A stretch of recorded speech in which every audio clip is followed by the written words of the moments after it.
Winning an Oscar is great, but what about a second nomination? Hey, it's Michael, aka Oscar Man. And there have been quite a few Oscar winners who were never nominated again.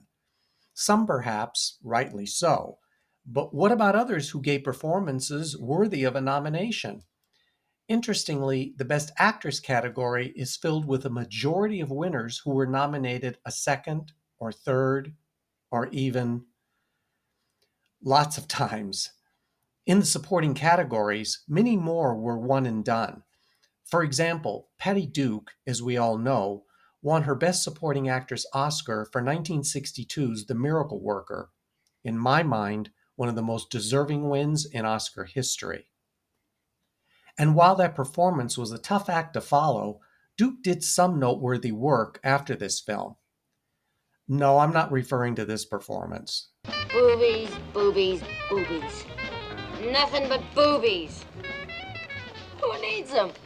I mean, Me, Natalie, a comedy drama about a young woman's journey of self discovery.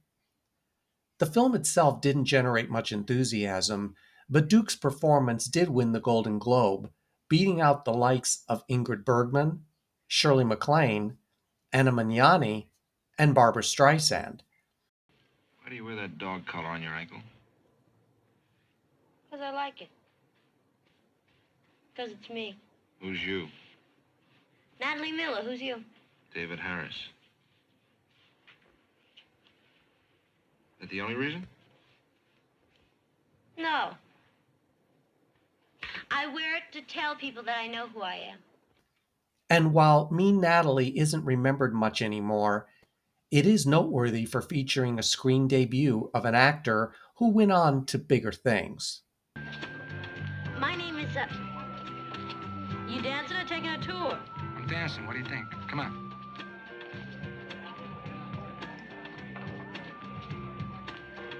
You have a nice body, you know that? You think so? Yeah. Look, my name... Listen. Do you put out? You mean at least? What do you mean? Do you put out or don't you? No. I don't know what I'm doing talking to you. Somebody like you ought to be asking me. In a rare win for a comedic role, Kevin Kline's Best Supporting Actor Oscar for 1988's A Fish Called Wanda remains to date his only acknowledgement by the Academy. In 1997's In and Out, Kline portrayed a closeted gay man who was outed by an actor at an awards show, inspired by an incident which took place at the Oscars. I would not be standing here if it weren't for two very important men in my life. So, two that I haven't spoken with in a while, but I had the pleasure of just the other evening, Mr. Raleigh Farnsworth, who was my high school drama teacher, who taught me that act well the part, there all the glory lies. While In and Out played it safe with its subject, including a somewhat weak ending, Kline's performance was earnest without resorting to mockery or cheap laughs. Stand straight and tall. Excuse me, are we a little teapot? Untuck your shirt. Just one side. Oh, You hate this, don't you? well, look at it. However, he was overshadowed by Joan Cusack, who was hilarious in her Oscar nominated role as his frustrated bride. Does anybody here know how many times I've had to watch Funny Lady? It was a sequel. She was under contract. Fuck Barbara Streisand! And you! In and Out didn't exactly kick down the door for mainstream films about gay characters, but it did open the closet a little bit. Cloris Leachman was an exceptional actress who played dramatic and comedic roles equally well. She won her Oscar for Best Supporting Actress in 1971's The Last Picture Show, giving, in my estimation, the best performance in the category in that decade. Leachman's win opened up a career for her in film and television, the latter which brought her 8 Emmy Awards. And while Leachman's subsequent film work was a hodgepodge of good and not so good, she never received another Oscar nomination, even though she gave a scene-stealing performance as Nurse Diesel in 1977's High Anxiety. Dr. Thorndike, unfortunately, the rate of recovery in the classroom is much higher than it is in real life. We're dealing with sick people here, you understand? Dangerously sick people. While not Mel Brooks' best film, nor the type that generates Oscar buzz, on its own terms, it had some funny moments, none more so than the scenes with Leachman as the Teutonic staff member at the Psychoneurotic Institute for the very, very nervous.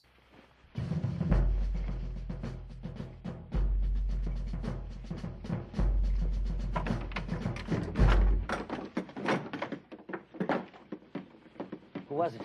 It was Thorndike. You're making too much noise. I can't help it. You're hurting me. You're going too hard tonight. Oh, get off it.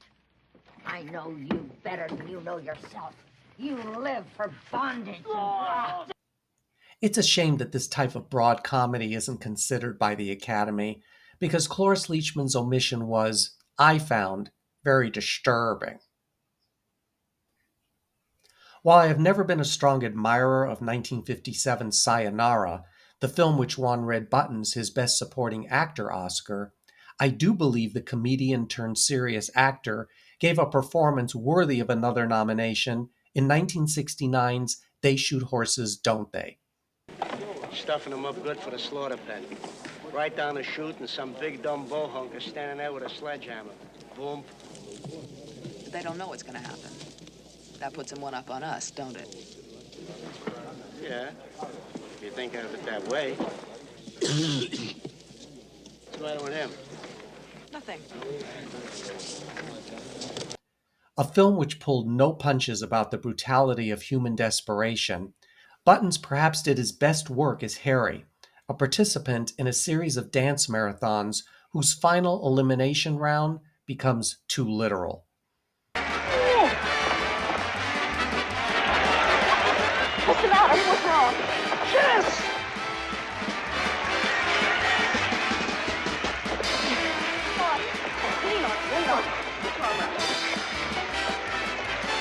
Lean on! Where did you put that? Though Gig Young received most of the good reviews and an Oscar, Buttons did manage a Golden Globe nomination. But I think he should have also made it into the top 5 at the Oscars. In fact, the entire ensemble of They Shoot Horses, Don't They would have deserved the Outstanding Cast Award had the Screen Actors Guild been honoring performances at that time. An Oscar and Tony winner, Sandy Dennis won her Best Supporting Actress Award for 1966's Who's Afraid of Virginia Woolf, which was only her second film. Dennis became a leading lady following her win, with strong work in Up the Down Staircase, The Out-of-Towners, and Come Back to the Five and Dime, Jimmy Dean, Jimmy Dean. Adept at both comedy and drama, Dennis had her best shot at another nomination for 1988's Another Woman. In Woody Allen's tale of a philosophy professor who begins questioning her life and the negative impact her decisions have had on others, brilliantly played by Jenna Rollins, who was robbed of a Best Actress nomination, Sandy Dennis had a small but pivotal role as Claire, Roland's best friend from high school. Sure, I brought it on myself. I was so proud of you. You were my best friend. You were so witty and so quick, and I was so naive. Of course you would want David to fall for you. He was exceptional. But I never accepted any of his overtures. I told him he was going with you, and it was out of the question. But by that time you had what you wanted. That's absurd. I really believe that you may not have realized what you were doing. Dennis's blunt delivery of how she felt betrayed by Rollins was the type of role that usually earns an Oscar nomination, especially in a film directed by Woody Allen, who had a good track record in the supporting actress category. Sadly, Another Woman was not a success and quickly forgotten. Perhaps considered too downbeat at the time, it's a film you should watch for its excellent performances, most notably by Gena Rowlands. Here are a few instances where the Oscar-winning actor should have been nominated before their win. Alfred Hitchcock's Psycho didn't get the respect from the Academy that it deserved at the time of its release in 1960. Though the director and Janet Leigh both received nominations, Anthony Perkins was shockingly overlooked. Additionally, Martin Balsam, who won the Best Supporting Actor Oscar for 1965's A Thousand Clowns, turned in a performance worthy of consideration as the private investigator who begins to suspect foul play, only to become the recipient of it itself. Now, if this girl, Marion Crane, were here, you wouldn't be hiding her, would you? No. Not if she paid you well? No. Let's just say, just for the sake of argument, that she wanted you to gallantly protect her. You'd know that you were being used, that you wouldn't be made a fool of, would you? But I'm not a fool. Well, And I'm not capable of being fooled, not even by a woman. Well, this is not a slur on your manhood. I'm Let's sorry. put it In the 1999 Best Picture winner American Beauty, Chris Cooper should have been added to the names of those from the film who received an Oscar nomination for his performance as the neighbor Colonel Frank Fitz, who comes to reckoning with his own self-imposed prejudices. What did he make you do? Oh, Dad, you don't really think me and Mr. Don't Burnham... you laugh at me! I will not sit back and watch my only son become a cocksucker! Jesus, what is it with you?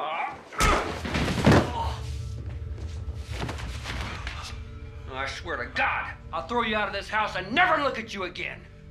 You mean that? You damn straight I do!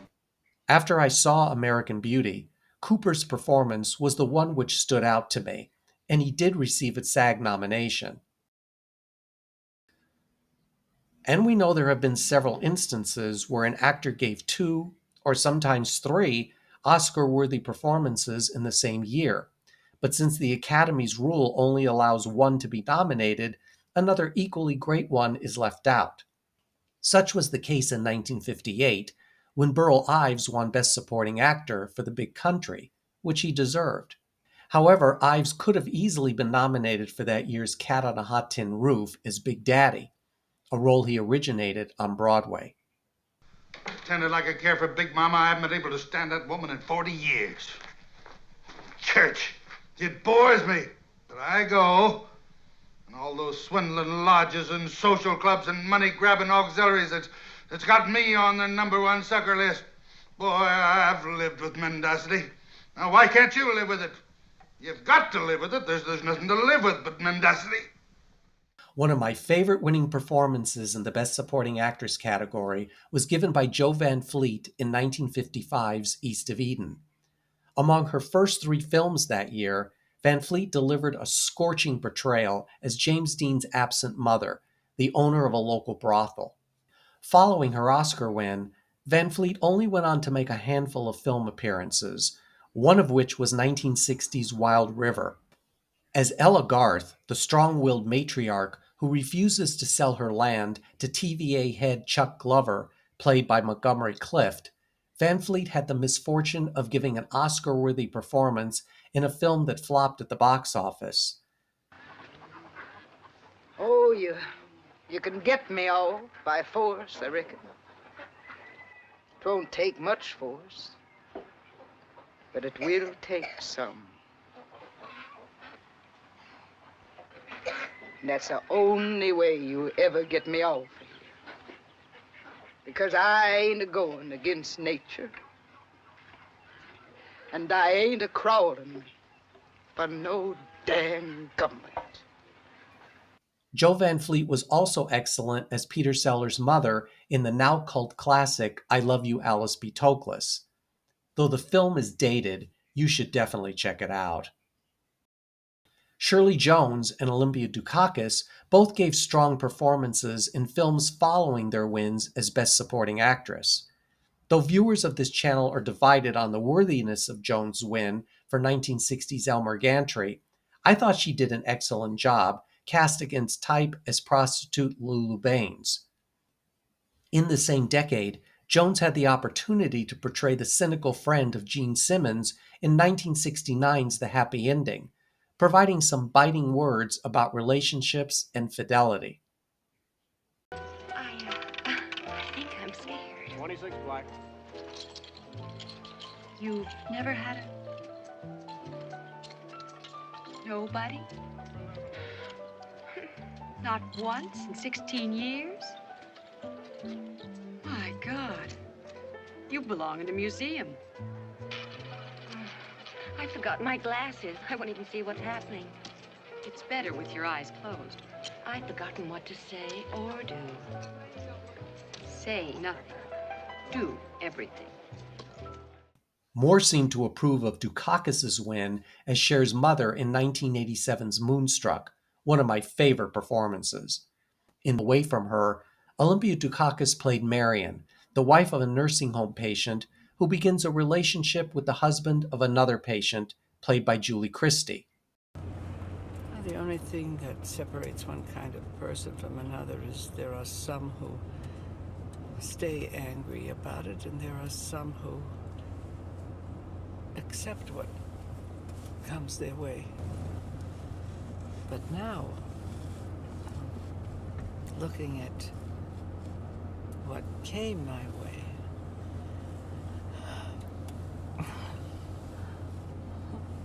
I think I could be the other kind of person. Dukakis was wonderful in the film, but likely overshadowed by all of the attention received by the film's star, Julie Christie. I could talk about the Oscars all day long, but it's more fun to do this with those who share my passion for this nearly century-old institution. When the video concludes with a memorable moment from an Oscar winner, would you please click on the like button, as YouTube wants to know what you think of my effort. And if you're not yet a subscriber to the channel, join our supportive community of very informed Oscar aficionados for weekly video discussions and voting with them in the daily polls, which always generate lively debates. Okay, most of you know that Rita Moreno's performance in 1961's West Side Story is my favorite win in the Best Supporting Actress category. One simply can't take their eyes off Moreno in her role as the Spitfire Anita. The first Latina to become an EGOT, Rita Moreno scored a Triumph and the Tony Award for the 1975 play The Ritz. As Googie Gomez, a role written specifically for her by playwright Terrence McNally, Moreno did it once again, running away with all of the praise in this ensemble farce that takes place in a gay bathhouse in Manhattan. I was in that show. You were in The Sound of Music? Oh, sure. Where was this? Broadway, the main thing. Where else? The original cast? Ah, I was more original than anyone else in it. They fired me the first day of rehearsal, those bastards. They said I wasn't right for the part. What part was that? Oh, one of those fucking trap kids. While the plot of the play is slight, that of a straight husband seeking refuge from his mobster brother-in-law, the broad comedy allowed Moreno to display her comedic chops as the aspiring but woefully untalented singer at the Ritz. I had a dream about Joe, baby. It's gonna come true, baby. They think that we're through, but baby. When the play was brought to the screen, Moreno reprised her iconic role, which received better reviews than the overall film, and she won a Golden Globe nomination. If the Academy had been more open to this type of subject, Rita Moreno could easily have been included in that year's Best Actress lineup. While The Ritz is largely forgotten today, it does feature early film appearances by Treat Williams as well as by future Oscar winner F. Murray Abraham. Now it's your turn to let us know of Oscar winners who didn't receive another nomination but should have, and which performance was overlooked. I know you'll come up with some great suggestions. And until the next video, I'll leave you with this. Come to my room right after dinner. No, not tonight. I'm too tired. I think I'm going to turn in early. I'll let you wear my underwear. I'll be there.